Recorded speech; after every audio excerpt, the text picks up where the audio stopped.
ನಮಸ್ಕಾರಗಳು. ಇವತ್ತು ನಾನು ಹೂಕೋಸು ಪಲ್ಯ ಹೇಗೆ ಮಾಡೋದಂತ ಹೇಳ್ಕೊಡ್ತೀನಿ. ಖಾರದ ಪುಡಿ, ಕೊತ್ತಂಬರಿ ಪುಡಿ, ಚಕ್ಕೆ, ಲವಂಗ, ಈರುಳ್ಳಿ, ಟೊಮ್ಯಾಟೊ, ಕೊತ್ತಂಬರಿ ಸೊಪ್ಪು, ಸ್ವಲ್ಪ ಕಾಯಿ, ನೆನೆಸಿದ ಕಡಲೆಕಾಳು, ಹೂಕೋಸು ತೊಗೋಬೇಕು.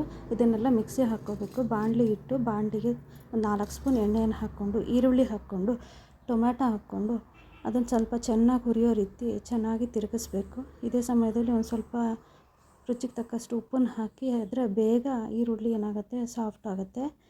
ಆಗ ಈರುಳ್ಳಿ ಸಾಫ್ಟ್ ಆದ ನಂತರ ಏನು ಮಾಡಬೇಕಂತಂದರೆ, ನೆನೆಸಿಟ್ಕೊಂಡಿರೋ ಕಡಲೆಕಾಳನ್ನು ಮತ್ತು ಹೂಕೋಸನ್ನು ಇದಕ್ಕೆ ನಾವು ಆ್ಯಡ್ ಮಾಡಬೇಕಾಗತ್ತೆ. ಆ್ಯಡ್ ಮಾಡಿ ಚೆನ್ನಾಗಿ ತಿರುಗಿಸ್ಬೇಕು. ಒಂದು 5 ನಿಮಿಷ ಮುಚ್ಚಳ ಮುಚ್ಚಿ ಹಾಗೆ ಬಿಡಬೇಕಾಗತ್ತೆ. ಒಂದು 5 ನಿಮಿಷ ಆದಮೇಲೆ ಮತ್ತೆ ಮುಚ್ಚಳ ತೆಗೆದು ನೋಡಿಬಿಟ್ಟು ಒಂದು ಸ್ವಲ್ಪ ನೀರು ಹಾಕಿ ಸ್ವಲ್ಪ ಬೇಯಕ್ಕೆ ಬಿಡಬೇಕು. ಹಾಗೆ ಮತ್ತೆ ಮುಚ್ಚಳವನ್ನು ಮುಚ್ಚಿಡಬೇಕಾಗತ್ತೆ.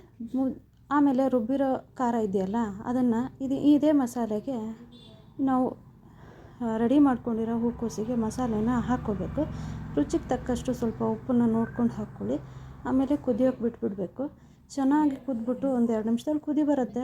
ಆಮೇಲೆ ಇದನ್ನು ಚಪಾತಿ ಜೊತೆಗೆ ಸರ್ವ್ ಮಾಡಿದರೆ ತುಂಬಾ ರುಚಿಯಾಗಿರುತ್ತೆ. ಚಪಾತಿ, ರೊಟ್ಟಿ, ಅನ್ನದ ಜೊತೆ ಕೂಡ ತಿನ್ಬೋದು. ತುಂಬ ಅಂದರೆ ತುಂಬಾ ರುಚಿಯಾಗಿರುತ್ತೆ. ಒಂದು ಸರಿ ಮನೇಲಿ ನೀವು ಟ್ರೈ ಮಾಡಿ ನೋಡಿ, ನನಗೆ ಕಮೆಂಟ್ ಮಾಡಿ ಹೇಳಿ.